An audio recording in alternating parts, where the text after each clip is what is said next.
এবার আবু জেহেল তার স্ত্রী উম্মে জামিলকে বলে, উম্মে জামিল, কম্বল দিয়া চেহারা পেঁচাও, শরীর পেঁচাও, যাতে মক্কার কোনো মানুষ তোমাকে না দেখে, না চিনতে পারে। এবার উম্মে জামিল আর আবু জেহেল দুইজনে মিলা রাত 3টা বাজে রওনা দিছে আল্লাহর নবীর জবানে কোরআন শোনার জন্য। আবু জেহেল আর উম্মে জামিল দুইজনে যে কাবার দেওয়ালের সাথে ট্যাগ লাগায়া মন দিয়া কান দিয়া আল্লাহর নবীর কোরআন শুনতেছে। কোরআনুল কারীমের তেলাওয়াত শুনতে শুনতে এক পর্যায়ে আবু জেহেল উম্মে জামিল দুইজনেই ঘুমায় গেছে। কোরআন তেলাওয়াত হলো ঘুম আসার সবচেয়ে বড় ঔষধ। দেখবেন যদি ঘুম না আহে একটু কোরআন নিয়ে বয়া যাবেন, দেখবেন অটোমেটিক ঘুমায়া পড়বে। আবার যদি ঘুম না আসে মসজিদে গেলে ঘুমাইসা পড়ে। মসজিদে গেলে কি আহে, দেখবেন সারাদিন ঘুমায় না, জুমার নামাজে যায় শুধু জিমে। কথা বল, জিমে কি জিমে না? কারণ আল্লাহর ঘর হলো রহমতের ঘর, ঠিক কিনা বলেন? আর কোরআন আল্লাহর কিতাব, এই কোরআন তেলাওয়াত শুনলে মুসলমানের কাছেও ভালো লাগে, অমুসলিমের কাছেও ভালো লাগে, ঠিক কিনা বলেন? কোরআন তেলাওয়াত শুনতে শুনতে আবু জেহেল আর উম্মে জামিল দুইজনে ঘুমায় গেছে। ফজরের নামাজ শেষ, আস্তে আস্তে করে সূর্য উদিত হয়েছে। দেখবেন সকালবেলার সূর্যটা যখন ওঠে চেহারার উপরে, শরীরের উপরে লাগলে আস্তে আস্তে গরমের তাপ বের হয় না? উম্মে জামিলও বেটকায়া ঘুমায় রয়েছে, আবু জেহেলও ঘুমায় রয়েছে। হঠাৎ করে সূর্যের আলো আইসা আবু জেহেলার কপালের উপরে পড়ছে। ঘুম ভাঙা দেখে কিরে, মনে করছে বাড়িতে ঘুমাইতেছে, দেখে কি না কাবার দেওয়ালের পাশে দুইজনে হেলান দিয়া ঘুমায় রয়েছে। আবু জেহেলাই উম্মে জামিলে ডাক দিয়া ওকে, বেডি তাড়াতাড়ি উঠ, কই ঘুমাইছ? উম্মে জামিল, আমরা তো বাড়ি থেকে বাড়িতে না, দেখ কই ঘুমাইছস। দেখে কাবার দেয়ালের সাথে ট্যাগ লাগায়া দুইজনে ঘুমাইতে আছে। আবু জেহেল কয়, মান সম্মান খাইছস, তাড়াতাড়ি বাড়ির দিকে দৌড় মার। মক্কার কোন মানুষ যদি দেখা ফালায় রে, আবু জেহেলের গলার ভিতরে জুতার মালা দিয়া পুরা মক্কা শহর ঘুরাইব। কারণ মক্কার মানুষগুলো বলবে আবু জেহেল নিজে আইন করে, আর সেই আইন আবু জেহেল মানে না। সে আইন আবু জেহেল, তাড়াতাড়ি করে দৌড় মার। ওইদিকে আবার উতবা সাইবা ছোট ছোট নেতারা বলে, আজকে যেহেতু আইন করছে নিশ্চিত আবু জেহেল আজকে আর কোরআন শুনতে আসবে না, তাইলে এই সুযোগটা আমরা কাজে লাগাই।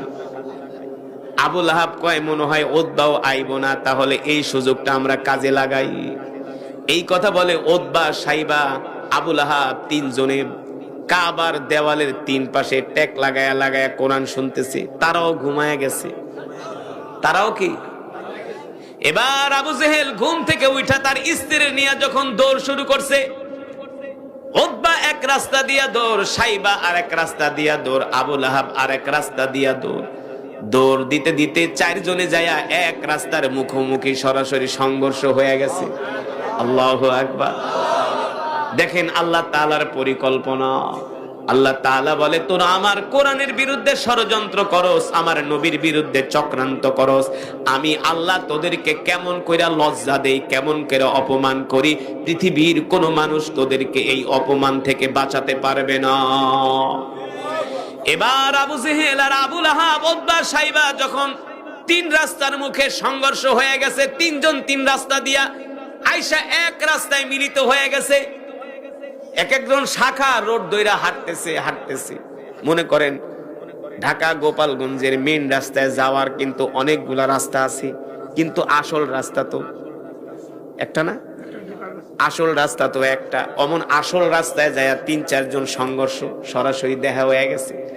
যখন আবু জেহেল দৌড় দেয়, উম্মে জামিল দৌড় দেয়, তখন পিছন থেকে উতবা দেখে উম্মে জামিল 2টা কম্বল নিয়ে আসছে, একটা কম্বল ভুলে রাইখা দৌড় মারছে। কারণ চোরে যদি চুরি করে প্রমাণ কিন্তু একটা রাইখা যায়, চোর যত বড় চোর হোক না কেন। উতবা চিন্তা করে, আজকে যে আবু জেহেল কোরআন শুনতে আসছে, জিজ্ঞেস করলে নিশ্চিত অস্বীকার করবে। সাইবাকে একটা কাজ কর, উম্মে জামিলের কম্বলটা লয়ে আলো, দলিল হিসাবে, প্রমাণ হিসাবে। যদি অস্বীকার করে তাইলে আমরা প্রমাণ হাজির করব। এই আবু জেহেল, দেখো তোমার স্ত্রী উম্মে জামিলের কম্বল কিন্তু আমাদের কাছে আছে।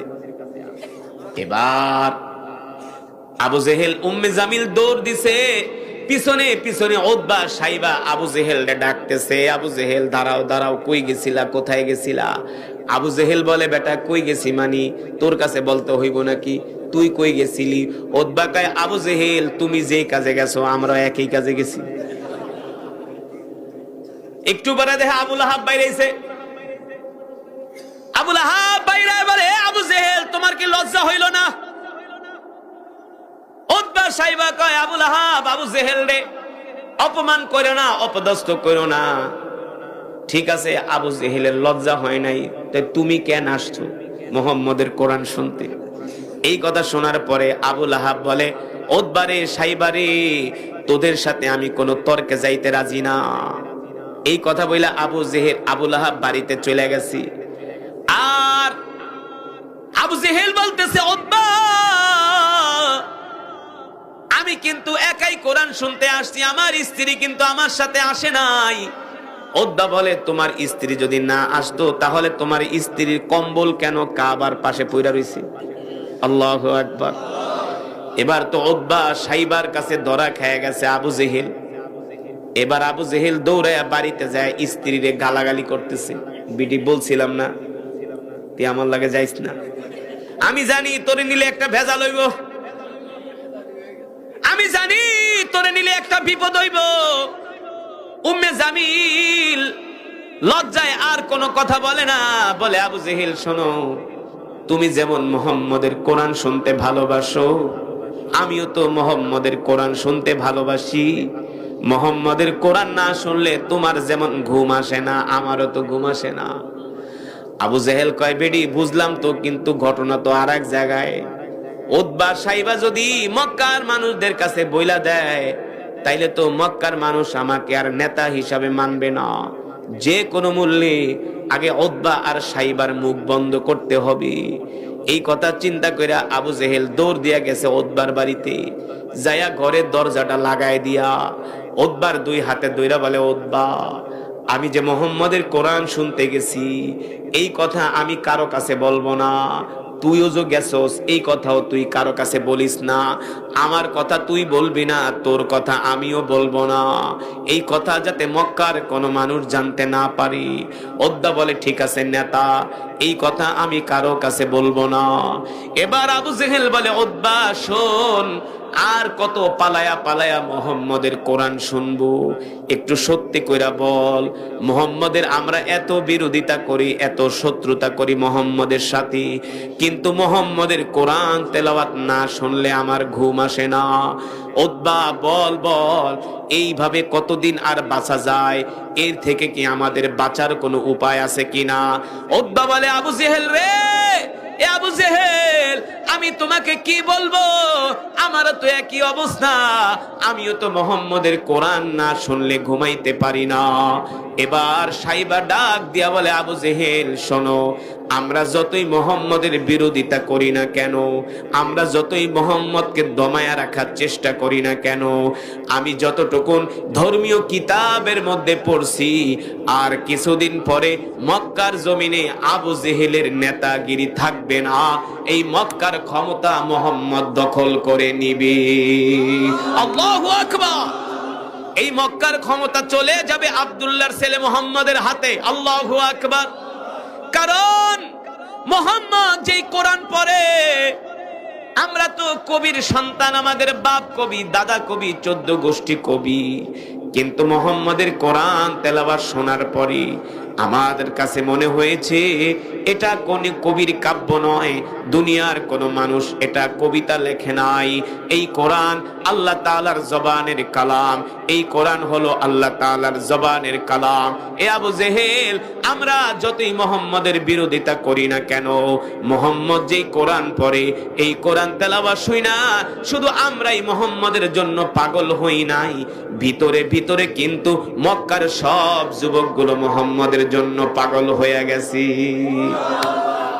সব যুবকগুলো মুহাম্মদের পাগল হয়ে গেছে। স্বয়ং খাত্তাব খাত্তাবের ছেলে ওমর, তিনিও আল্লাহ রসুলের কল্লা কাটার জন্য আসছিলেন। আল্লাহ রসুলের কল্লা কেটে ফেলবে কেন? আল্লাহ রসুল কোরআন পড়ে, কারণ তার কোরআনের সুর শুনে মক্কার যুবকগুলো তার জন্য পাগল হয়ে যাচ্ছে। আল্লাহু আকবার। ওমর আসছে আল্লাহ রসুলের কল্লা কাটার জন্য। চাচা আমির হামজা রাদিয়াল্লাহু তাআলা আনহু